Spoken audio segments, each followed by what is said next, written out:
Mudah-mudahan orang diberi cinta ke jelema-jelema nu bisa Isra Mi'raj melalui salat sehingga orang aya dina beungkeutan anjeunna jaga di yaumul kiamah lantaran Kangjeng Nabi yasfa'u yaumal kiamah salasa bakal nulungan jaga di poe kiamat 3 golongan manusia. Nomor kahiji al-anbiya'u, geus jelas nama para nabi, para rasul. Nomor kedua al ulama wal ulama'u, nomor katilu was syuhada'u. 3 jelema eta nu bakal nulungan saat orang ditimbang. Loba jasa kagorengan di dieu.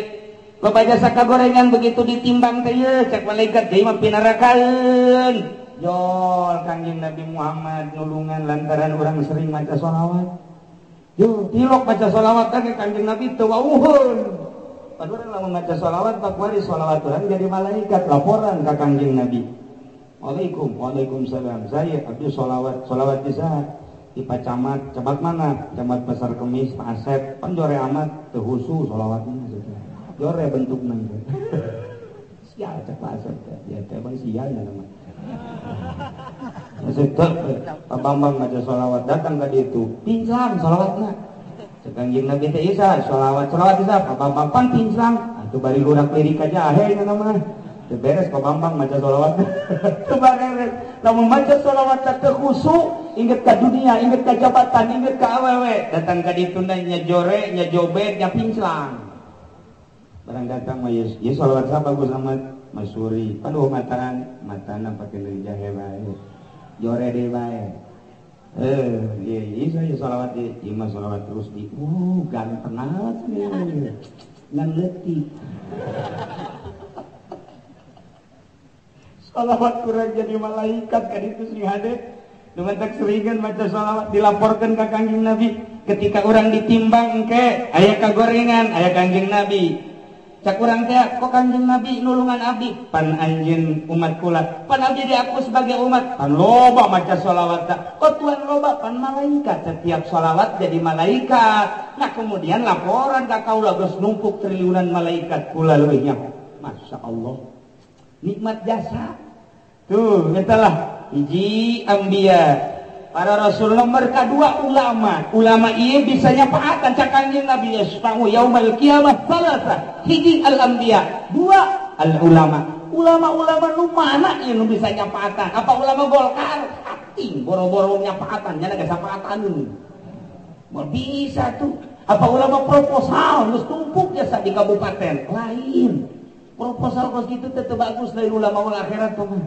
ulama nu mana tuh ya? Ulama nu tadi teh nu bisa mi'raj ka Gusti Allah melalui salat. Etalah ulama nu bakal nyapaatan. Katilu syuhada anu gugur di medan laga, anu memperjuangkan agama Allah, etalah nu bakal nyapaatan ka urang sebagai umatna. Ya eueuh di hadis sugan yasfa'u yaumal qiyamah bakal nyapaatan di poe kiamat ka umat manusia, ka hamba Allah. Sugan aya bupati, sugan aya camat, sugan aya kapolsek, sugan aya dan ramil, presiden, nanti lu yasfa'u yaumal qiyamah salasa bakal nyapaatan ke 3 tenek. Komo lurah mah jauh. RT atau komode RT kecuali RT Cilongo. RT Cilongo mah kita kudu disapatan di bersorangan. Kacitra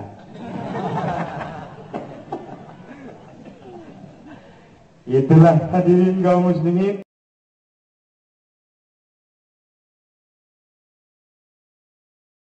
balesdayana surga tapi bisa asup ka surga kulantaran sabab di dunia na iman jeung beramal soleh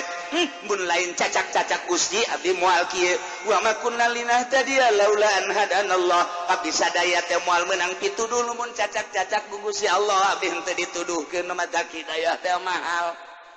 Hidayah teh aku Kangjeng Nabi dicaritakeun aya hidayatul khalqi aya hidayatul irsyad aya hidayatul taufik. Mimiti hidayatul khalqi dibere hidayah sebagai makhluk ketika cicing bae horenganan aing teh aya nu nyieun Gusti Allah anu ngadamel langit bumi katut eusina hidayatul khalqi iman ka Allah bahwa Allah nu nyieun tapi lamun teu dibere hidayatul irsyad mangan sakikituna bae tak ka sorga mah ka sorga ngan lewat neraka heula sebab kakarak hidayatul khalqi ketika geus aya hidayatul khalqi manehana dibere hidayatul irsyad wal bayan hidayah untuk menuju pituduh jeung bayan kepertelaan syariat hayang mondok aing teh nang saha eta hayang mondok nang Allah dipaksakeun ge cak bapana sia mondok bae dibiayaan ku aing ulah nyarit ulah hayangna ulah mikiranna naon pokona sia mah mondok bae teu bere hidayah mah teu betah jeung bunga nang Allah keur cicing bae batur di kamarana eta budak naleut ngaji ka Cilongok ngaji emang ngaji kumaha sih di situ ngaji ngadengkeun diajak kayu ngaji ngomong aing mesti tanya ku guru aing ditanya hese ternyata bisa ngajawab isin aing ulah waka kitu emang ngajina saurang-saurang lain ngadengkeun oh emang ngadengkeun doang ngadengkeun jauh ge bisa loba nu tangga Ambon ge je coba tuh berangkat jana hidayatul irsyad ngadengekeun ojaheunya tuh irsyadna aya nu mondokna aya anu sabulan 2 bulan aya sataun aya 5 tahun aya 10 tahun kumaha dibere hidayatul irsyad ku Gusti Allah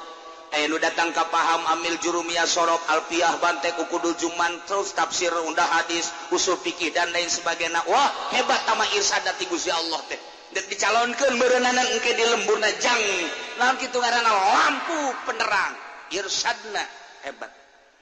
nah kuari nu ngaji mingguan nu ngaji unggal peuting di lembur masing-masing irsyad ti Gusti Allah sanajan deukeut ka majelis teh dibere hidayah ku Gusti Allah batur datang ka majelis nya nama indit hidayah teh mahal kunaon sia indit uyang aing majelis ngadeng ngaji malulu batur mah ti jauh datang mata hatena bentaknya nama anu didinya indit nah iya kan itu hidayah nang Allah eta hidayatul irsyad wal bayan yo dititahan balik ya ceng balik atuh sia sia mondok geus 10 tahun engke bah kula mah deuk di pondok bae heulanan moal dibiayaan ku aing kajeun lah deuk sahirup-hirupna jahabi kuda kula mah lain anak abah sia kos kitu atuh iya tuh bohongan aja abah cenah moal ngabiayaan lain gitu sia wayah kawin umur sia geus 29 tahun ajeun ke nang Allah ke mere ka kula lah deuk kumaha teh kula mah ngaji bae heulana lain kitu ban sia umur 35 tahun ke ditanya anak sa siapa abah-abah ke nu isin mah geus kajeun bah kula mah ngaji bae heulanan boy mah teger jasa ngaji bae irsyad da pohara jasa teu bisa dioget-oget ku mana ku bapana titah balik ke embung mah betah jasa jana di pondok betah jasa ngaji teh nikmat jasa indah jasanya nama lamun geus ngaji datang ka HSS ija eta bae alfiyah ge rarikes alfiyah datang ka HSS-an bae ku jana bisa mah henteu iya guys aya nu datang ka hidayatul khalqi ngaji mah henteu dibere hidayah tapi imannya na ka Allah aya nu dibere hidayatul irsyad datang ka ngaji datang ka bisa Allah tak urusanana terakhir hidayatut taufik mahal jasa aya anu bisa ngaji tapi teu ngamalkeun teu dibere hidayatut taufik nah teh saeutik ustad anu henteu salat ustad mah ustad tapi salat teu salat nyana hayang naik ti ustad ka kiai tapi teu salat belum teu tapi aya bae teh ustad nu kos kitu teu dibere taufik dicabut taufikna nah ieu mahal ieu hidayatut taufik keur mah bisa ngaji ngamalkeunana daek hidayatut taufik lamun geus dibere daek ngamal lain sakadar nu fardu jeung nu sunnah terus jangan ngadeukeutkeun diri ka Gusti Allah datang ka nyai-nyayan hatena hidayatut taufikna dibere bagian ku Allah luhur jasa sehingga diangkat jadi sholihin diangkat jadi wali diangkat jadi kutub pohara jasa tambah hidayatut taufikna nah nu matak hidayah teh tilu hidayatul khalqi hidayatul irsyad wal bayan hidayatut taufik nah iyalah ulaika ashabul jannah nu wa nazana ma fi sudurihim min gil di akhirat asup ka sorga nyana ngomong nabe alhamdulillah Gusti Allah teh mere petuduh ka abdi sadaya sehingga iman jeung amal soleh nu tadina dibere hidayah ku Gusti Allah sehingga dibere sorga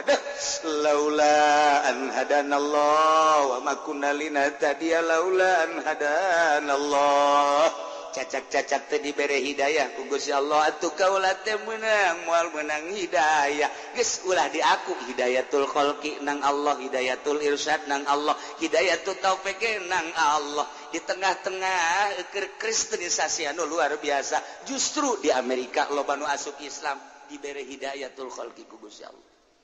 di tengah-tengah keur berjuang supaya jadi Yahudi jadi Kristen di Inggris loba nu asup Islam di Belanda loba nu asup Islam nang saha eta nyulusupkeun hidayah ka jero hate teu puguh teu karo pemimpin Kristen paus bisa asup Islam eta mah mahal hidayah masyaallah sulusup asup lantaran geus boga bagian kapan di dituna tempat di sorgana balas daya